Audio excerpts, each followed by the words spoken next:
కరీంనగర్ జిల్లా కేంద్రం పోచమ్మవాడలో కొందరు తమ భూమిని ఆక్రమించుకున్నారని ఆందోళనకు దిగారు బాధితులు. సర్వే నెంబర్ 696లో ఉన్న భూమి ఆక్రమించి నిర్మాణాలు చేపట్టారని నిరసన చేపట్టారు. ల్యాండ్కు సంబంధించిన కేసు కోర్టులో ఉన్నప్పటికీ నిర్మాణాలు చేపట్టడంపై అభ్యంతరం వ్యక్తం చేశారు.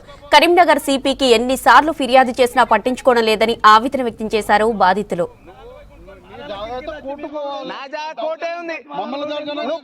పోలీసు వాళ్ళు కూడా పంపించింది ఆల్రెడీ. పోదాంపా, ఆల్రెడీ చెప్పినా మీకు మొన్ననే. నువ్వు కొనుక్కున్నావు, ఎట్లా కొన్నావు? నీకు ఎట్లా కొన్నావు? రమ్మన్, నీకు అమ్మిన రమ్మన్. కోర్టు కేసు ఉన్నది. ఇది 30 గుంటలు కోర్టు కేసు ఉన్నది. కోర్టు కేసు ఉన్నది. నరేందర్ కూడా చెప్పిండు. ఆయన రమ్మన్. ఇక్కడ రియల్ ఎస్టేట్ చేస్తున్న నాగరాజు రమ్మన్. నాగరాజు తెలియదు ఇది. ఆరో చెప్పి నాగరాజు కూడా, నారాయణ కూడా రమ్మన్. ఇక్కడ